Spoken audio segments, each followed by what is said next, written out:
Hello everyone, welcome to engineer 7.0। Friends, आज से हम लोग डिस्कस करने वाले हैं स्ट्रक्चरल एनालिसिस। आज के इस सेशन में जो है कि हम बेसिकली डिस्कस करेंगे स्ट्रक्चरल एनालिसिस के डिटर्मिनेट और इनडिटर्मिनेट स्ट्रक्चर के बारे में। फ्रेंड्स, ऑलरेडी आप लोगों ने सो में पढ़ा होगा कि डिटर्मिनेट स्ट्रक्चर क्या होता है, इनडिटर्मिनेट स्ट्रक्चर क्या होता है, बट उतना डिटेल में आपने नहीं पढ़ा होगा। बेसिकली जो सोम है आपका, वो डिटर्मिनेट स्ट्रक्चर जो है कि उसमें एनालिसिस किया जाता है, बट इनडिटर्मिनेट स्ट्रक्चर जो होते हैं उनका एनालिसिस हम जो है कि स्ट्रक्चरल एनालिसिस में करते हैं। तो चलिए फ्रेंड्स, समय को वेस्ट न करते हुए हम स्टार्ट करते हैं स्ट्रक्चरल एनालिसिस के आज का वीडियो। आज के इस वीडियो में हम लोग डिस्कस करेंगे स्पेशली इनडिटर्मिनेट स्ट्रक्चर के बारे में। तो चलिए फ्रेंड्स, सबसे पहले हम जानते हैं कि क्या होता है डिटर्मिनेट स्ट्रक्चर और इनडिटर्मिनेट स्ट्रक्चर। बेसिकली हम इसके बारे में जान लेते हैं। तो फ्रेंड्स, आपने सो में पढ़ा होगा कि जो इक्विलिब्रियम कंडीशन होते हैं, 3 कंडीशन होते हैं इक्विलिब्रियम के। आप जानते हो कि summation H is equal to equilibrium के समेशन H इक्वल टू यानी कि horizontal forces is equal to 0, summation vertical forces is equal to 0 and जो मोमेंट होता है वो इज इक्वल टू समेशन का 0 होता है। ये जो है कि इक्विलिब्रियम के 3 कंडीशन है। तो यानी कि ये तीनों कंडीशन जब अप्लाई हो जाता है और इसके अकॉर्डिंग जो है कि जो अननोन फोर्स होते हैं, कोई भी स्ट्रक्चर होता है, इसके माध्यम से यानी कि इस इक्विलिब्रियम कंडीशन के माध्यम से हम उस अननोन को फाइंड आउट कर सकते हैं। तो ऐसे स्ट्रक्चर को हम बोलते हैं डिटर्मिनेट स्ट्रक्चर। यानी कि बेसिकली जो सिंपली सपोर्टेड बीम होता है ये कह सकते हैं, या कैंटिलीवर बीम। लेकिन अगर फिक्स आ जाए, कोई फिक्स बीम आ गए, फिक्स बीम, तो ऐसे केस में इसे हम जो है कि इनडिटर्मिनेट स्ट्रक्चर कहते हैं।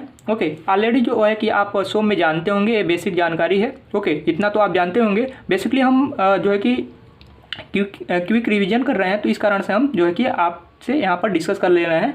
Can be analyse using of equilibrium equation.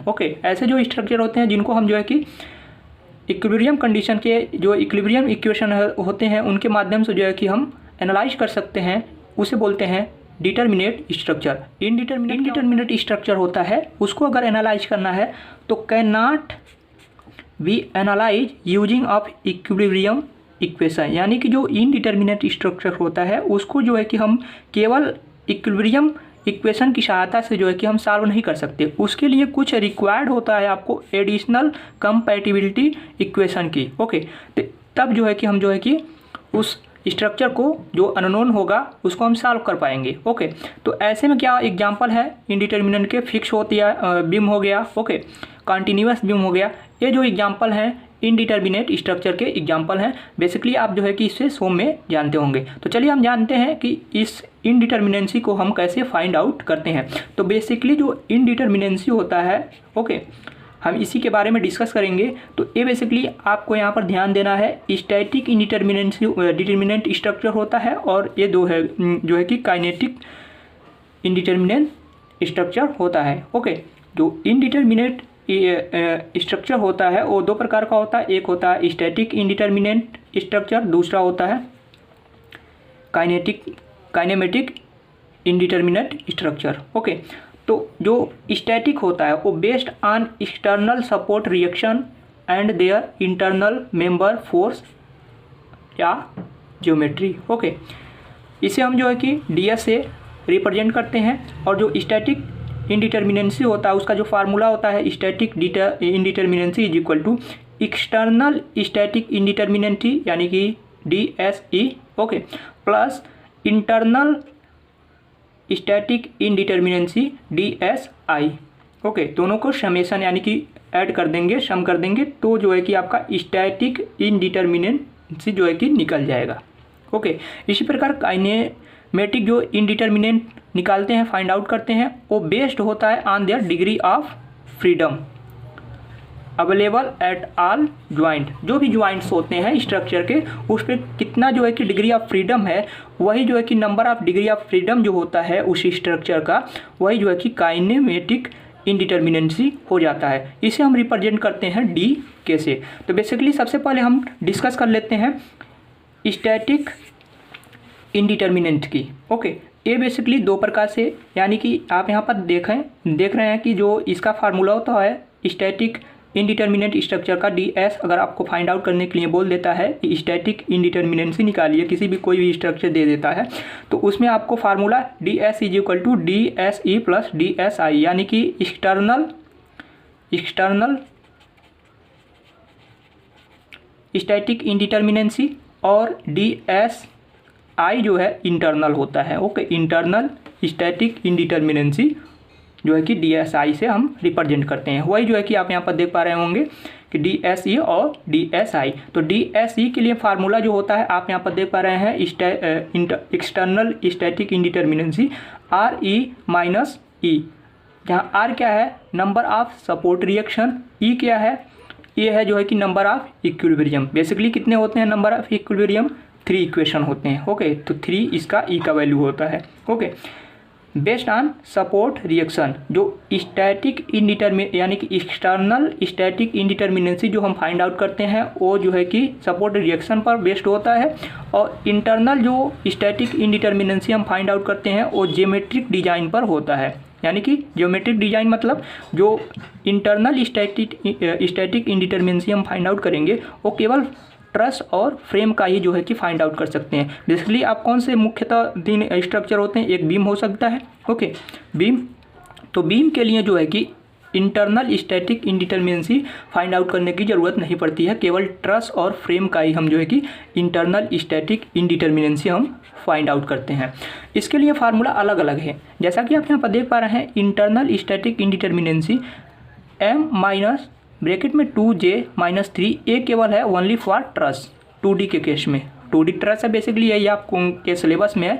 3D जो है या जो है कि जो 3D के लिए पूछेगा वो बेसिकली हायर लेवल यानी कि पोस्ट ग्रेजुएशन के लिए होता है। ओके, तो स्पेशली जो बीटेक के स्टूडेंट्स हैं उनके लिए या जो डिप्लोमा है उनके लिए बेसिकली बस इंटरनल स्टैटिक इंडिटर्मिनेंसी तक ही सीमित है। ओके, 2D के लिए तो जो इसका फार्मूला होता है m माइनस 2j माइनस 3, आप इसे याद रख लीजिएगा। ओके, काफ़ी इंपॉर्टेंट्स है। इसके बेस पर जो है कि इस फार्मूले के बेस पर ही हम जो है कि सारे न्यूमेरिकल जो है कि सॉल्व करेंगे और फाइंड आउट करेंगे कि इस प्रकार से जो है कि आप अपना स्टैटिक इंडिटर्मिनेंसी काइनेमेटिक जो है कि इंडिटर्मिनेंसी कैसे आप फाइंड आउट करेंगे। आगे जो है कि हम एक एक जो है कि एग्जाम्पल उस पर सॉल्व करेंगे। ये जो है कि इंटरनल स्टैटिक इंडिटर्मिनेंसी का फार्मूला होता है किसके केस में, ओनली फॉर फ्रेम। अगर फ्रेम दिया हो ओके, तो फ्रेम के केस में क्या लिखेंगे 3c माइनस r। 3c क्या है यहाँ पर देख पा रहे हैं नंबर ऑफ क्लोज लूप। अब नंबर ऑफ क्लोज लूप क्या होता है ये भी हम बात करेंगे, और r क्या होता है नंबर ऑफ रिएक्शन रिलीज, यानी कि कितने नंबर ऑफ रिएक्शन जो है कि रिलीज कर रहा है। ओके, तो ये सारे r का वैल्यू कैसे फाइंड आउट करते हैं, r इक्वल टू होता है समेसन का m dash minus 1। m dash क्या है नंबर ऑफ मेंबर। ओके, तो आप इसे याद रखेंगे। तो जैसा कि हमने बताया कि अभी आप हमने यहाँ पर देखा कि नंबर ऑफ क्लोज लूप क्या है। ओके, तो क्लोज लूप कितने जो कि बेसिकली ये फ्रेम के लिए है, तो फ्रेम में ही बनेंगे। तो जैसा कि आप यहाँ पर देख पा रहे हैं एक फ्रेम है। ओके, तो ओपन है ये वाला जो आप यहाँ पर देख पा रहे हैं ये वाला। ओके, ये जो है ये क्लोज है। ओके, ये भी एक सी यानी कि एक नंबर ऑफ क्लोज लूप, एक लूप हो गया, और ये भी क्लोज है। ओके, तो ये भी कितना हो गया 2 लूप हो गया, और ये वाला भी आप यहाँ पर देख पा रहे हैं कि एक लूप जो है कि नंबर ऑफ क्लोज है, यानी कि 3 नंबर ऑफ क्लोज लूप आपको मिल रहे होंगे यहाँ पर आप देखेंगे ये वाला, तो यहाँ पर ये ओपन है। ओके, ये एरिया ओपन है, इस कारण से ये क्लोज नहीं है, ये भी क्लोज नहीं है, ये भी क्लोज नहीं है, लेकिन क्लोज कितना है 1 और ये 2 और ये 3, यानी कि नंबर ऑफ सी का वैल्यू कितना हो जाएगा 3। ओके, तो यही सारी चीज़ें हैं। बाकी आप जो है कि इसको याद रखेंगे कि ये केवल जो है कि एक्सटर्नल स्टैटिक इंडिटर्मिनेंसी का जो फार्मूला होता है, चाहे वो ट्रस हो, ओके, चाहे वो ट्रस हो, चाहे वो बीम हो, चाहे वो आपका फ्रेम हो। ओके, तीनों के केस में जो एक्सटर्नल स्टैटिक इंडिटर्मिनेंसी का फार्मूला होता है RE माइनस E होता है। यहाँ पर RE क्या है जो है कि नंबर ऑफ सपोर्ट रिएक्शन है, जितना रिएक्शन जो कि उस पर मिल रहा है वो है उसकी संख्या, और E क्या है इक्विलिब्रियम की नंबर ऑफ इक्विलिब्रियम। ओके, तो बाकी M क्या है नंबर ऑफ मेंबर, जो ट्रस होंगे उसमें कितने मेंबर हैं वो M है। J क्या है जॉइंट को दर्शाता है, और आर हमने बता दिया, सी भी हमने बता दिया। अब इसी पर बेस जो है कि एक एक करके हम सारे जो है कि जितने भी एग्जाम्पल हैं उसका जो है कि आप देख पा रहे हैं कि कई सारे यहाँ पर हमने एग्जाम्पल काफ़ी आप यहाँ पर देख पा रहे होंगे। ये सारे जो है कि एक एक करके हम जो है इसका स्टैटिक इंडिटर्मिनेंसी हम निकालेंगे। ओके, तो चलिए हम देख लेते हैं। जैसा कि आप यहाँ पर देख पा रहे होंगे कि एक कोई फिक्स्ड बीम है। सबसे पहले यहाँ पर फिक्स्ड बीम है, हम यहाँ पर आपको बताएंगे कि यहाँ पर नंबर ऑफ इक्विलिब्रियम कितनी है और यहाँ पर जो है कि सपोर्ट रिएक्शन कितने जनरेट हो रहे हैं। तो बेसिकली आप जानते हैं कि ये सब सारे जो हैं कि फिक्स्ड सपोर्ट होता है। ओके, एक क्या होता है, हिंज होता है, और एक क्या होता है, रोलर होता है। ये सारी चीज़ें आप शुरू में जानते होंगे। ये सारी चीज़ें जो है कि बेसिक आपको बताने की ज़रूरत नहीं है। फिक्स्ड में कितने अननोन यानी कि सपोर्ट रिएक्शन जनरेट होते हैं, एक तो वर्टिकल, एक हॉरिजॉन्टल, ओके, और एक क्या होता है, मोमेंट। यही 3 होते हैं।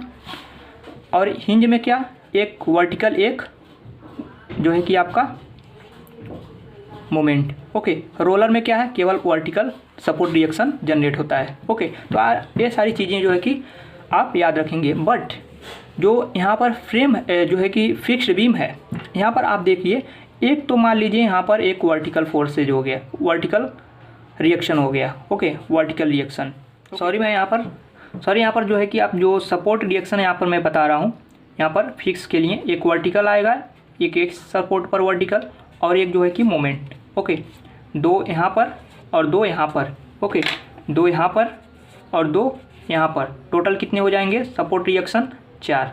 ओके, और इक्विलिब्रियम 2। ओके, हॉरिजॉन्टल चूँकि जो रिएक्शन होगा जनरेट नहीं होगा क्योंकि इंक्लाइंड लोड नहीं लगा हुआ है। यहाँ पर आप देख पा रहे होंगे कि इंक्लाइंड लोड लगा हुआ है, तो ऐसे में नंबर ऑफ इक्विलिब्रियम कितने यूज होंगे, 3। ओके, और यहाँ पर एक वर्टिकल रिएक्शन और इस सपोर्ट पर एक वर्टिकल और एक जो है कि मोमेंट, सॉरी हॉरिजॉन्टल, क्योंकि इंक्लाइंड लोड लगा हुआ है, हॉरिजॉन्टल, यानी कि नंबर ऑफ सपोर्ट रिएक्शन कितने आएंगे, 3। ओके, इसी प्रकार आप यहाँ पर देख पा रहे होंगे कि एक ट्रस है, इसमें कितने जो है कि आपको पहला बताना है कि रिएक्शन कितने जनरेट हो रहे हैं। एक हिंज है, हिंज पे कितने होते हैं, 2, और एक रोलर है। ओके, तो नंबर ऑफ रिएक्शन कितने हो गए, 3। मेंबर हैं 1 2 3 4 5 6 और 7, टोटल नंबर ऑफ मेंबर कितने हैं, 7। नंबर ऑफ इक्विलिब्रियम ऑलरेडी 3 होता है 2D के लिए, और जे यानी कि जॉइंट कितने हैं, 1 2 3 4 5, टोटल जॉइंट कितने हो गए, 5।